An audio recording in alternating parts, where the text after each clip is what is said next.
Hello, welcome everybody. Back with after a short break, another episode of Coffee and Kung Fu.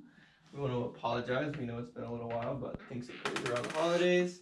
And before we get to talking about coffee and kung fu, I want to thank everyone who has donated to our Cash App thus far, which is no one. So none of you get thanks. That's how I feel about that. That sounds such a joke. Nah, I'm just kidding. it is more of a if you feel like thank you kind of situation. We're not sitting here fucking.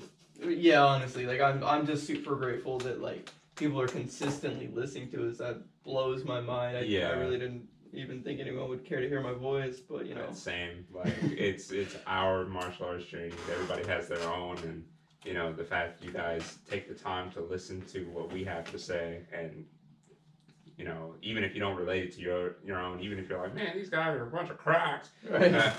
it's still fun, and it still gives me, and I'm sure it gives Will hope that one day that this can be a viable side career. Yeah. So, Yeah. and Even if we never saw a dollar, but we're getting like making friends basically through this and having discussions and answering questions.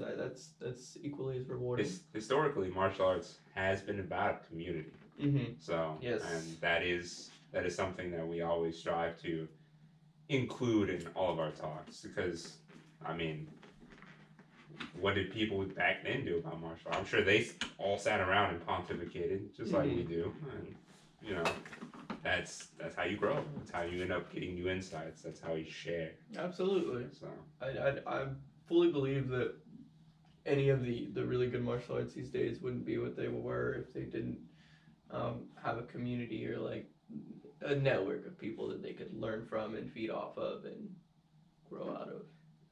As just a little bit of a meta part of that conversation, look at MMA people.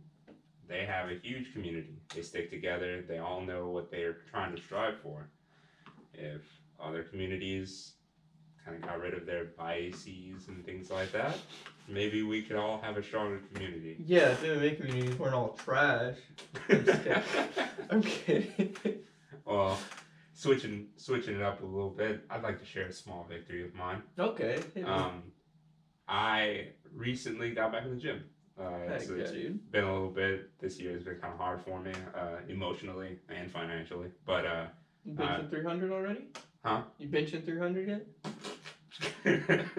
that was actually my goal for the end of this year. Okay.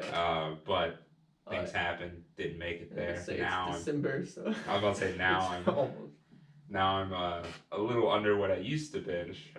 But I know I can bring it back up. I know what I need to do.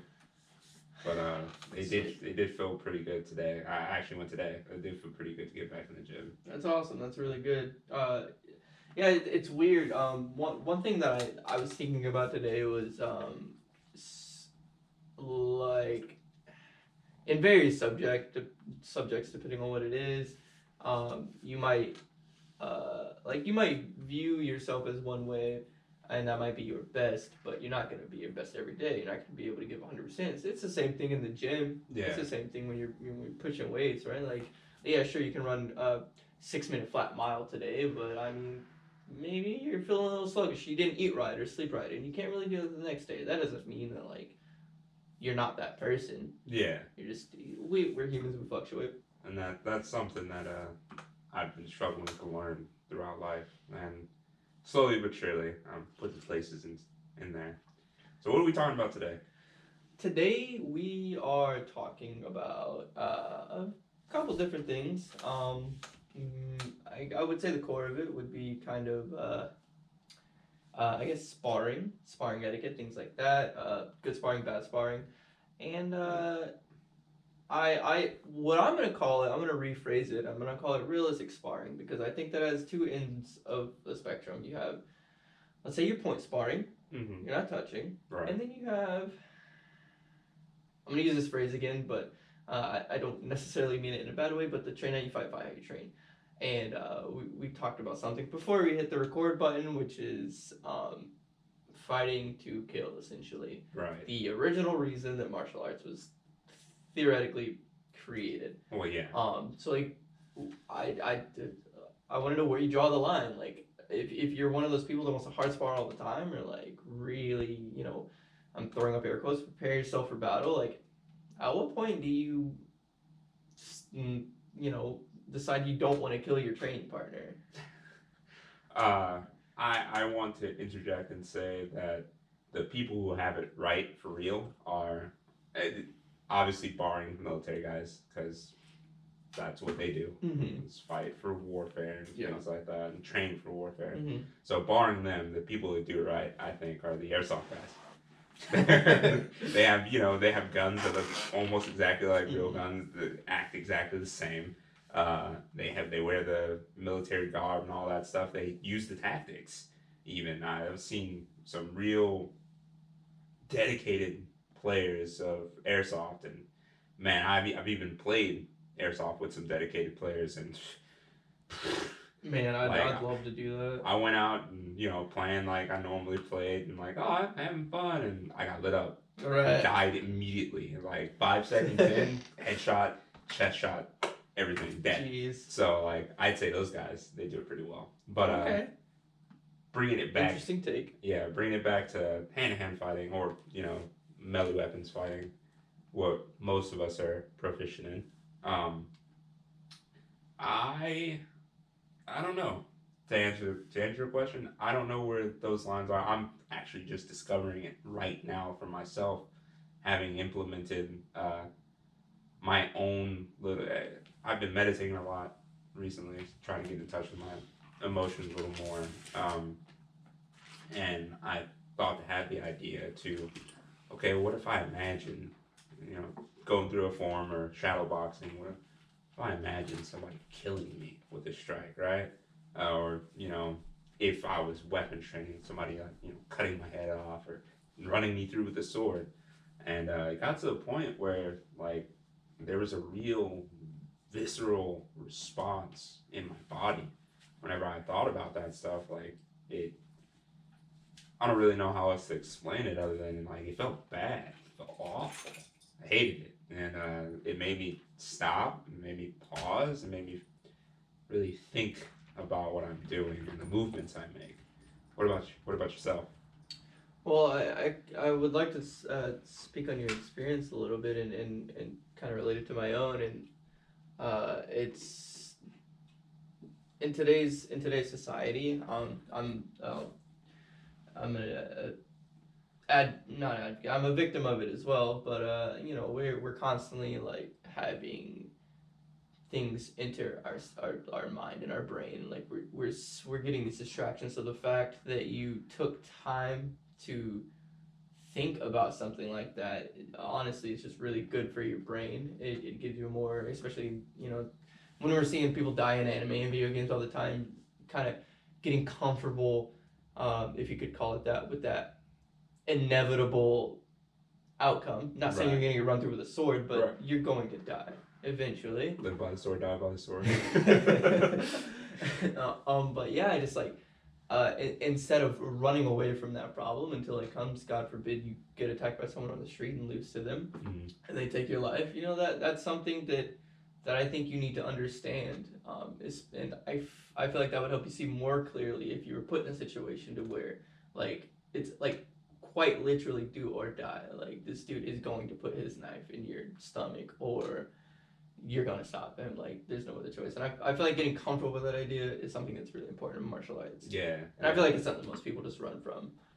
That's definitely something I never really encountered in a lot of my other schools. They obviously, martial arts fighting, dangerous, right? But most of the time they're focused on the positive aspect. Well, you're gonna kick this person, they're gonna fall down, and it's easier to sell, and it's safer. Yeah, I mean, you're gonna be able to grapple this guy and you choke them out, and you in a lot of these scenarios, you're not the one dying, but you get into more. I'm not gonna say necessarily realistic, but more competition-based martial arts. You start getting into that. Okay, these moves can do damage. They can harm and they can kill, especially when you get to the strangulation moves and like jujitsu or any art really. You know, because it's it takes 10 seconds for somebody to just pass out from strangulation, and then an additional 30 seconds you die, or your chance of dying at least become just go way up there. Yeah. So you gotta think about these things. And I know in my Taekwondo and now Wagwa Zong background, in Taekwondo I definitely did. I was 6 years old. They didn't. Okay, you might have to kill somebody, right? But Wagwa Zong, one of the first things we learned was it was kind of like a meditation trick. It's not meditation, but kind of similar to that. But my Shikong, he came in and he had like a little conversation with presumably because I was the new student there, and I guess he comes in and talks to people here and there when he knows that they're new people. At the time, our other friend Nick was joined, so it was 2 new people. So he came and talked to us, and one of the things he said was, be prepared for death, and that's why he explains that. So we have this little place called the Ancestors Place in our they call it the Gompa, quiet place. I think that's a Tibetan word. I'm not 100% sure on that, but he has a skull on the little Ancestors Place, and he told us that every morning he comes in there to train, he always looks at that skull and remember that one day he will become that. It's unavoidable. It's something he does morning after morning. It's a ritual for him to get in touch with the fact that he's gonna die, especially when he's training, because is my Qigong. For those who don't know, you can look up his name and read his story. His name's Dr. John P. Painter, I believe. I think P is in there, but Dr. John Painter. He definitely has a whole life on the internet. You can read about it, but he's been through a lot of deadly situations, and in that time of his life, he learned that you can't really be afraid of death because it's going to come for you anyway. Right. So he let that inform his training. Yeah, I do want to clarify before we go on. We're not saying that like this. I would say that everything we've said so far is geared toward the person that is prepared to use their martial art in the event that they need to defend themselves or someone else. If you're doing it for fitness or for fun or for discipline or just to meet new people, that's fine. Yeah. You don't have to focus on the death aspect. But if you go home or you go to class and you think or you imagine scenarios where you're defending yourself or someone else, then I think that that's something that you need to be prepared for. If you're mentally preparing yourself to use it, be prepared for it to fail. Yeah. And that is the point that I kind of reached. I decided one day that I was going to do something and do a form. And for those who also don't know, we don't actually have forms. I say it because sometimes when I do the motions, I'm not necessarily shadowboxing. And I don't want to say that I'm shadowboxing when I'm not. But, I was in the middle of doing a form and then transitioning to shadowboxing. I thought, what if this killed me? And it changed my experience of